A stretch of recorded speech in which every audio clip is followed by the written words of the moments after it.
Am Tag produziert dein Balkonkraftwerk Strom. Aber genau dann bist du oft gar nicht zu Hause. Der Strom deiner Solaranlage fließt also einfach ins Netz.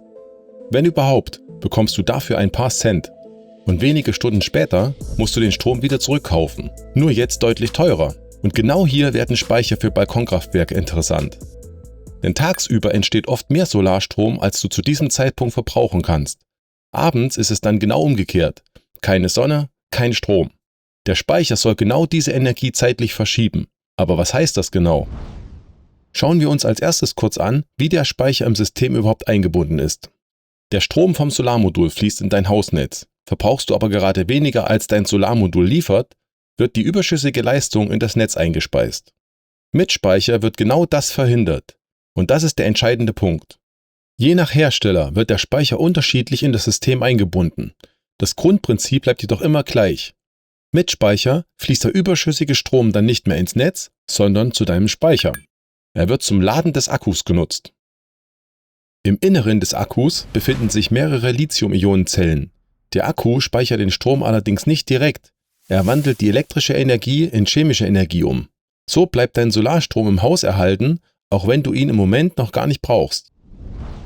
Und wenn du wissen willst, wie genau ein Lithium-Ionen-Akku diese Energie speichert oder wie Solarzellen aus Licht elektrischen Strom machen und der in deinem Haus verteilt wird, schau dir gern die verlinkten Videos dazu an. Aber zurück zum Speicher.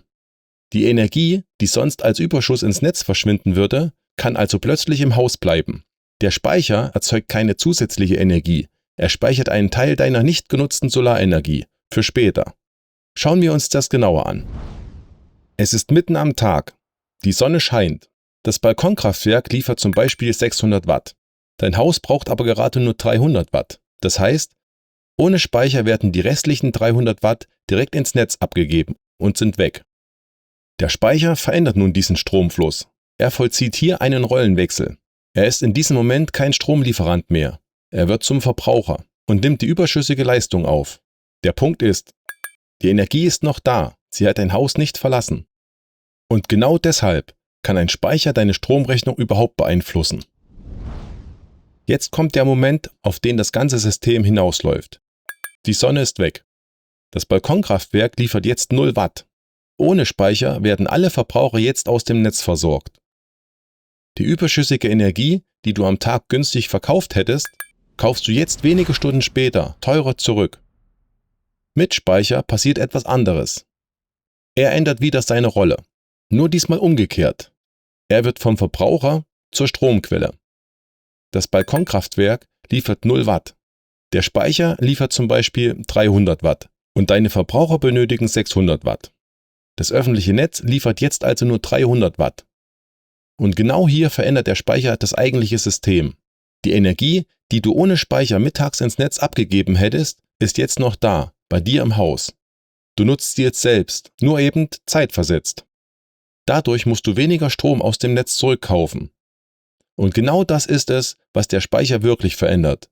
Du erhöhst den Eigenverbrauch deiner Solaranlage. Du verschiebst die Nutzung deines Solarstroms zeitlich so, dass du ihn später selber verbrauchen kannst. Das ist letztlich der eigentliche Nutzen eines Speichers. Hi, ich bin Chris, Maschinenbauingenieur, technikbegeistert und ich liebe 3D-Animation. Wenn dir meine Videos helfen, Technik besser zu verstehen, lass gerne ein Abo da. Ich danke dir.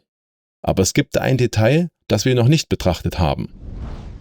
Genau dazu kamen unter dem letzten Balkonkraftwerk-Video einige Fragen bzw. Anmerkungen auf. Denn dein Haus hat nicht nur eine Phase, sondern 3. Und dein Speicher bzw. dein Balkonkraftwerk speist normalerweise nur auf einer dieser Phasen ein, zum Beispiel auf L1. Jetzt hängt aber nicht jeder Verbraucher auf derselben Phase. Der Fernseher vielleicht auf L2, die Waschmaschine auf L3. Und genau hier entsteht der scheinbare Widerspruch. Wenn der Strom nicht direkt von L1 zu den anderen Phasen fließen kann, dann beziehst du auf L2 und L3 trotzdem Strom aus dem Netz. Trotz Speicher. Heißt das, du zahlst trotzdem? Nein. Und der Grund dafür ist der Zähler. Der Zähler betrachtet nicht jede Phase einzeln. Er bilanziert alle 3 Phasen gemeinsam.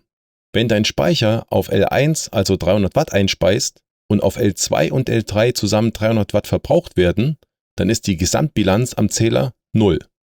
Du zahlst nichts. obwohl auf L2 und L3 physikalisch weiterhin Strom aus dem Netz kommt. Der Zähler saldiert dafür Einspeisung und Netzbezug über alle 3 Phasen. Das ist kein Buchungstrick. Physikalisch fließt der Strom auf L1 in Richtung der Verbraucher. Was nicht verbraucht wird, fließt durch den Zähler ins lokale Netz. Gleichzeitig ziehen die Verbraucher auf L2 und L3 ihren Strom aus dem öffentlichen Netz. Und wenn die Einspeisung auf L1 den Bezug auf L2 und L3 übersteigt, dann fließt netto Strom ins Netz, nicht in dein Haus. Der Zähler verrechnet am Ende diese Summe aller 3 Phasen.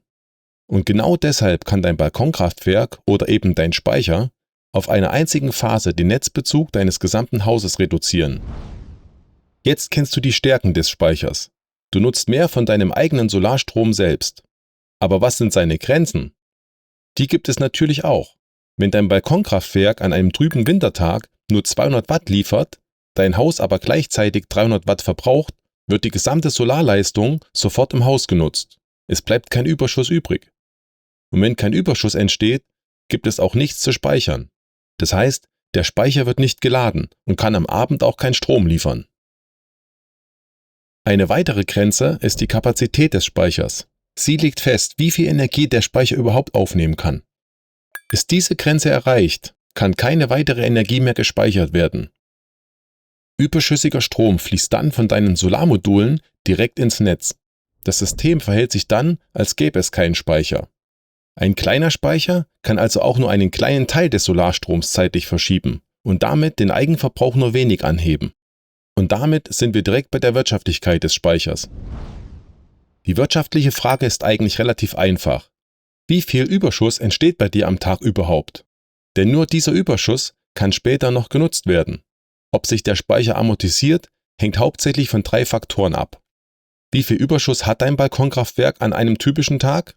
Wie viel Geld bekommst du für deinen eingespeisten Strom, falls du überhaupt etwas bekommst? Und letztendlich, wie oft im Jahr hast du überhaupt genug Sonne für nennenswerten Überschuss?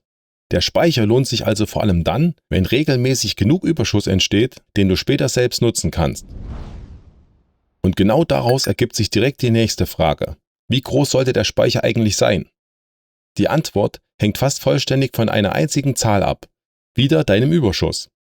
Wenn dein Balkonkraftwerk nur etwa 1,5 Kilowattstunden Überschuss am Tag liefert, dann bringt dir ein 5 Kilowattstunden Speicher relativ wenig. Ein großer Teil der Kapazität bleibt einfach ungenutzt. Ein kleinerer und damit günstiger Speicher, zum Beispiel 1,5 bis 2 Kilowattstunden, wird dagegen oft vollständig geladen und entladen und wird damit besser ausgenutzt. Je größer dein Balkonkraftwerk und je geringer dein Tagesverbrauch ist, desto mehr Überschuss entsteht und desto größer kann dein Speicher ausgelegt werden. Wenn du aber nur ein kleines Modul hast oder tagsüber selbst viel verbrauchst, dann reicht oft ein kleiner Speicher. Oder der Speicher bringt überhaupt keinen nennenswerten Mehrwert, weil der Überschuss zu gering ist. Und jetzt kommt der Einflussfaktor, den viele übersehen. Die ganze bilanzierte Betrachtung funktioniert nur dann, wie gezeigt, wenn dein Zähler die Leistung der 3 Phasen gemeinsam verrechnet. Bei modernen digitalen Stromzählern ist das normalerweise der Fall. Bei älteren Ferraris-Zählern oder bestimmten älteren Messkonfigurationen kann es allerdings anders aussehen. Dann kann es passieren, dass Einspeisung auf einer Phase und gleichzeitiger Bezug auf einer anderen Phase nicht vollständig miteinander verrechnet werden. Dadurch kann die tatsächliche Ersparnis geringer ausfallen, obwohl dein Speicher technisch korrekt arbeitet. Deshalb solltest du vor der Bewertung eines Speichers auch immer prüfen, welcher Zähler bei dir verbaut ist. Was ändert ein Speicher am Balkonkraftwerk wirklich? Er erzeugt keinen zusätzlichen Strom. Er sorgt dafür, dass dein Überschuss nicht ins Netz abfließt, sondern bei dir bleibt und später noch für dich nutzbar ist. Du nutzt also mehr von deiner eigenen Solarenergie selbst. Die Voraussetzung dafür ist, du hast genügend Überschuss. Wenn dir das Video geholfen hat, findest du auf meinem Kanal regelmäßig weitere technische Erklärungen in 3D. Im Endscreen geht's direkt weiter.